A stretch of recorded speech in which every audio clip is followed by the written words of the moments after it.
Rich here for 2RC Productions. Quick history. My love for the Honda dirt bike started probably as a young kid.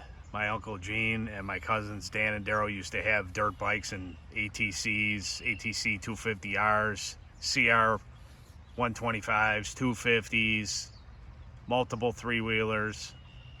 And my first three-wheeler was an ATC 185 in 1980, which I bought off my cousin. And then some years went by, I had that, and then I ended up getting a 250 EX four-wheeler Honda. Had a Trail 70 for a while in 1971. That it was kind of a basket case, but I had that for a while. That was given to me. And these bikes are kind of long gone. And then I always get the itch. I got rid of my four-wheeler quite a few years ago, maybe 5 years ago or something. I always kind of get the itch to get another quad or something. It was fun, you know, blasting around the yard or going to field a little bit, run down the street. And I just happened to be looking a couple weeks ago, and I went on the Honda website and I stumbled across this category called Mini Moto. And I look on there and I see this Honda Monkey in front of me on the page. And I can't believe what I'm seeing, because it's a complete retro model of the, it looks just like something out of the 60s or 70s, but it's new. And the one you're looking at is a 2019 in banana yellow. And they only made banana yellow in 2019 with red. And now this year there is blue and red, but they dropped the yellow. So I had in my mind that I had to have one of these just because it is so cool and retro looking, and it reminded me so much of being a kid with all the old Honda products. And I had it in my mind that I would get it eventually. And I happened to go look at a dealer with the wife, and I said, I just want to kind of go get some numbers, see what they go for, and so on. And they had one yellow one in there, and she absolutely loved it, and I did too. So I was just kind of getting pricing, and then she's like, aren't you going to leave a deposit on it when we're getting ready to walk out? So I was like, okay, sure, let's leave a deposit. So we locked it in, and I just got it, and we put about 14 miles on it or something. It had 1 mile when we picked it up. But I kind of want to just do a quick overview of this thing. It is really a fantastic machine. I can't get enough of it just looking at it. So far I've just driven around my yard in my neighborhood on the street a little bit with it. And so what it is this is the 2019 Monkey. The 20 and the 21 are identical as far as engines and options and features. So I'm going to kind of go through and point out some of the things that make it special, and then I'm going to talk about general features, and then I'm going to talk about a couple of the things that I wish were different. Pretty much every review is everybody talking everything good about this thing from front to back, which is justified. But there is a couple of shortcomings that I think could have been improved, and I will touch on that. So let's get to it. This is a 2019 Honda Monkey with a 125cc fuel-injected engine, which is pretty cool because all the old ones I ever had were all carbureted. So you don't have any chokes or anything to mess with. You just turn the key, and I'll show you that right now. It is in neutral. And basically you go up on the ignition, turn the key on, watch the dash. Everybody talks about this with the blinking, 2 circles blinking. And then you just hit the starter, which is on the right trigger. Not right trigger, but the throttle handle. So you just kick it, it's idling now. Just give you a little exhaust sound now since we got it running. Super quiet. I don't have any plans to change any exhaust or do anything. I'm gonna keep it totally original. Give it a little rev. It's got a nice little sound to it. Everybody's changing them and modifying them and changing all the parts, and I am going to leave it stock. I'm going to keep it in nice shape, detailed all the time, waxed all the time. Not going to take it in the mud. I do a little light trail running with it, but it's going to be kept nice. So anyway, you see the gauge cluster there, and what it has, it's got a neutral selector, it's got a check engine light, you got your turn signal indicators, which are up here. And the one awesome thing, got the turn signal on up there now, you can see that. The one awesome thing about this machine is that it is completely street legal. So it is a mini bike, but it is a not so mini because the seat height is 30.5 inches tall, and I'm 5'10", 184. And when I sit on it, my feet are flat-footed on the ground, and it feels much bigger than it actually is. So you can see the gauge there, and this is my gripe about the gauge. You can see it, but it would be awesome if that thing was backlit. It does get a little dim in the sun.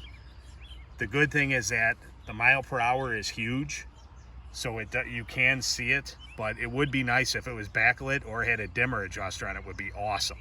And nobody has touched on that. It has a fuel gauge, it has a trip meter, your mileage, and your speed, and you have your settings here. You can reset your trip odometer, and then you can toggle through, reset, toggle, but it's very basic, but it does the job. A tachometer would be awesome. There's no tachometer, there's no shift light. Shift light or tach would be awesome. So you got your key here. It has a locking steering wheel, so when you pull in somewhere, you can turn the wheel, you twist the key back, it locks the wheel in place. So it'll make it a little bit harder to steal because it is only like 230 pounds. So technically a strong guy or a couple people could pick it up and throw it into a car and take off with it. But if they're trying to roll it away, it'll be a little bit difficult with the wheel locked out. On the right hand grip, you got your twist throttle, standard stuff. You got your front brake, disc brakes, front and rear. This does not have the ABS, but there is an optional one for ABS on the fronts only, and it is an additional $200. The only one that comes with the ABS is the red. So you got your brake reservoir there, you got your emergency kill switch. You always leave this in the run position, and then if you get in trouble, you kick it out. Otherwise, you turn it off with the key. You can see the nice work, the chrome handlebars. You got the aluminum, silver looking gooseneck with the Honda logo on it. Everything is very nicely done. You got your high and low beams.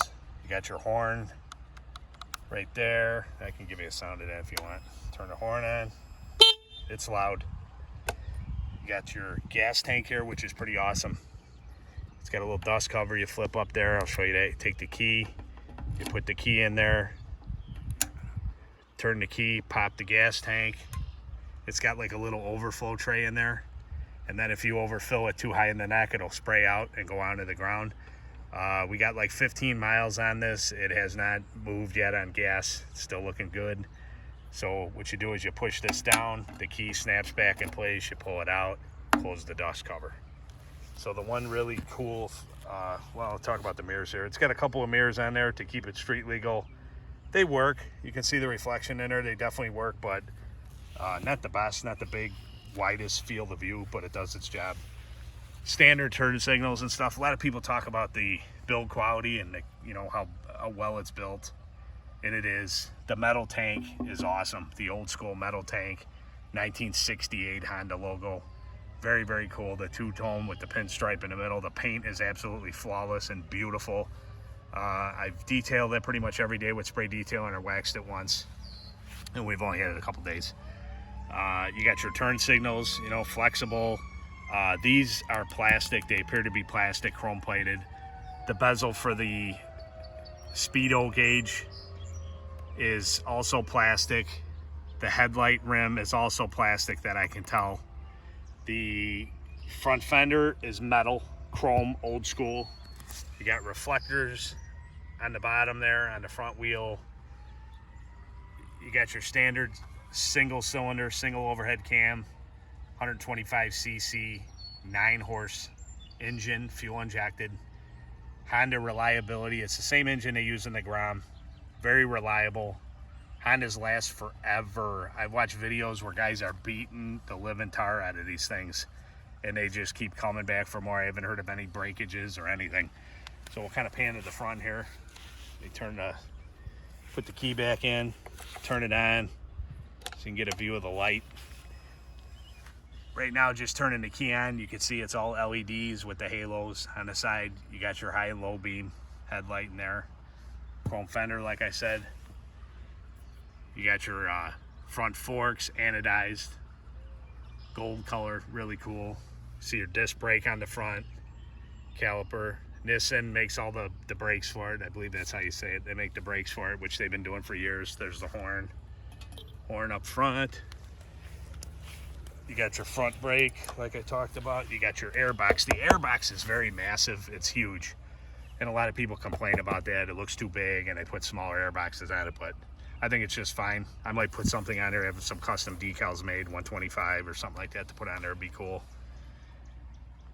Got the other side of the engine. Got a nice cap where the clutch behind would be behind there. Nice chrome trim cap, but again, feels to be a plastic trim piece. But if it holds up and the chrome doesn't peel off, they do really good things with chrome now. Even the plastic, I've had chrome clad wheels on vehicles, on cars that have been driven through the winter and years, and it never peeled off. So here you have the heat shield for the exhaust. It's a little weird how the exhaust comes out. It comes out of the head and runs all the way down, and it's got a catalytic converter and then ramps back up. So if you were to get into some off-road stuff, you would definitely hit this and you could do some damage. Light trail riding for sure, but rocks and big dips and hills you'd have to watch out for. It's actually a street bike, but it does have pretty chunky knobby tires on it, so you could do some light trail running with it. The heat shield works amazingly. I think it looks good. It looks old school, it looks retro, but it actually does the job. I've been on it a few times with shorts, putzing around, had my leg right against it, running it for a long time. You don't feel any heat whatsoever coming off of it. You got your foot pegs, you got your rear brake lever, standard issue stuff. You got 2 shocks on the rear, which again adds to the retro look, but then gives it more of a street bike, full-size street bike look. Instead of having 1 shock in the middle, this is kind of old school with the 2 coils. So they say it is about 4 inches of travel, and overall it feels good. I'm 184 pounds. I haven't bottomed anything out. Come in the driveway, hit the curb. It soaks everything up really good, but I haven't been over 28 miles an hour, 30 miles an hour with it, and I know they can do up to 60. Some guys have done almost 70 on them once they're broken in. I think that would be pretty scary until I really got used to it, I would say, because it is a pretty small bike to be doing that 70 miles an hour, especially in traffic. But again, I'm not a motorcycle guy. I've never owned a street bike. This is all new to me, so like I said, was more attracted to the unit because of its retro styling. The seat is one of the best parts on this. Extremely soft and cushy. You could ride on this thing for a long time and not get a sore behind, especially if you're a little bit older. Super comfortable. It has the old school Honda logo across the back of the seat with the trim. I don't know exactly what you call this here, pipe trim, whatever you want to call it around there that separates it, but completely old school seat. Reminds me of the old Trail 70. Back you got an LED brake light, turn signal indicators, kind of big and bulky. Some people don't like it, but I would think on a bike this small, you definitely want to have some bright lights, large, that stand out so people can see you. You got your license plate holder, tail or reflector, and then you got your license plate light, which is shining down on my hand there. You can see you got your reflectors. The chrome fender ends here, metal, steel chrome fender, and then they give you this extension down, probably to, you know, keep things kicking up. And a lot of people complain about that. Oh, that thing's got to go, get rid of it, change it out, whatever. I don't mind it at all. To me, it doesn't look bad. It does what it's supposed to do. It keeps things from kicking up. And again, I have no plans of modifying this thing. I want to keep it original as possible. Comes with nice wheels, nice spoke wheels, 12-inch wheels.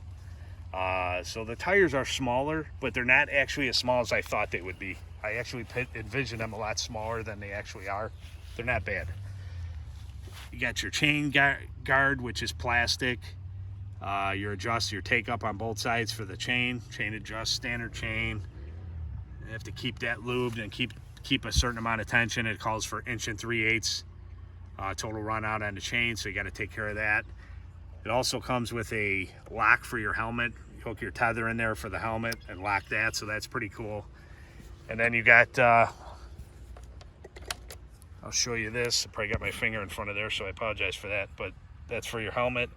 And then you got this here, the little compartment here that you take. I don't know if I can do this one hand.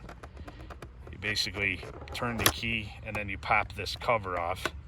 It's got a couple of rubber tabs that stick in there, and it's got the little case there with a toolkit. It's very basic. It comes with an Allen wrench to take the seat off, because if you need to get to the battery, and there's also a little storage compartment under the seat, you have to take out 2 Allen head bolts on both sides of the seat and then slide the seat back. So it has that. It has a little screwdriver in there, a couple little tools. There's actually a little cord, I don't even know what it is, a little cable cord thing in there. And then what I did was I stuck my insurance information in there and put that back. So here you got electronics behind that cover. It has a really nice look to it with the monkey decal on the front. I like it, the way they do that. It's cool.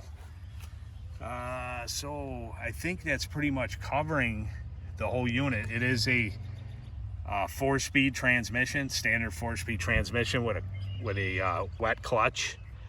By wet clutch, it's not a dry plate. It's a friction material with oil. So the good thing about it is you can slip the clutch a little bit. You can rev it up. You can ride it a little bit longer, and it is very smooth. It takes off really nice. That works out great. It's a 4-speed, like I said, 1 down, 3 up. And top speed, they say, is anywhere from 60 to 65 to 70, depending on your weight. If you're about 140 pounds, I would say you'll probably get up in the, upper 60s with it for sure. So just wanted to show you guys a little overview of the 2019 Honda Monkey 125. And the 2020 and 21 are the same bike. They just offer in a couple different colors. One option, ABS.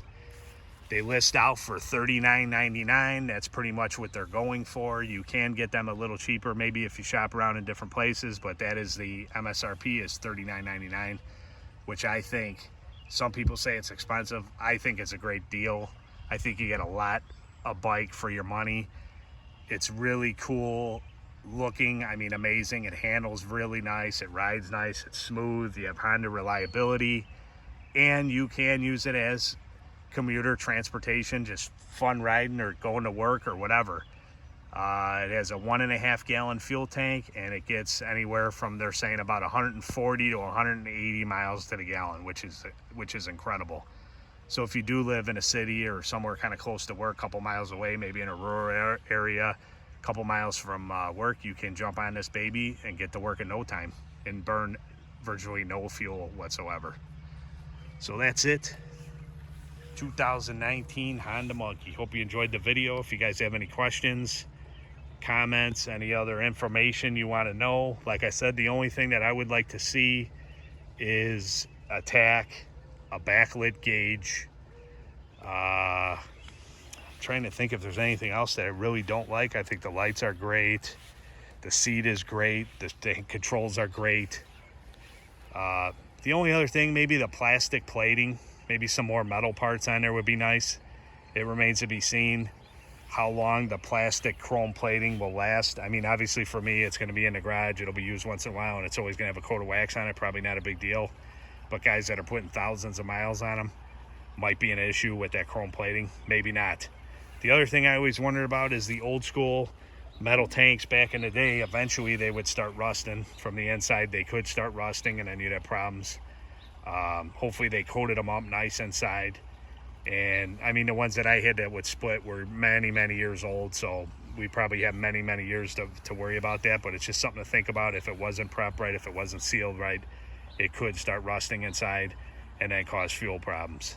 One of the other cool features about this is the kickstand, and this might be a common on other bikes, I don't know, but I've never seen it. I'm not a big motorcycle guy, like I said, so a street bike guy, I should say. But it has the feature that if you put it in gear and the kickstand is down, it will immediately kill the engine, so you cannot take off with the kickstand down in place, which is cool. Getting on to the last thing that I don't like as of right now, the last thing that I do not like is the steering. And I've noticed it in a couple videos, and nobody has touched on it. So the Triple Tree up here, you have the pin, shaft, whatever. There's got to be a bushing, a bearing, or something in there that the steering pivots on. And it makes, you can hear it. It's brand new. It's got 15 miles on it now. And it makes squeaky sounds, and I've heard that on other videos. I sprayed a little bit of silicone lubricant up there, and it seemed to quiet it down a little bit under this boot in the bottom. But I'm thinking that it shouldn't be squeaking at all, being new. And maybe other people can touch on that and let me know if there's squeaks as well, or if it's something that in time it goes away. But that is a little bit annoying. You got your disc brake in the back as well. See the disc, caliper, single piston caliper. The brakes feel really nice. Yeah, I didn't talk about the oil. It takes 1 quart of oil. They give you a sight glass in the side. Now you have to hold the bike perfectly straight. Look at the sight glass for the level. There's no dipstick like on a lot of units, old units and ones I've had. So that's just the fill. And then you have a sight glass. Spark plug up here. I think that's pretty much it. This is computer controlled, like I said, fuel injected, which is quite different, and you can get a check engine light on this, which I've never had before on any other old bike. All right, so I think that's it, guys. Till next time, Rich from 2RC Productions here, signing out. Thanks a lot for watching.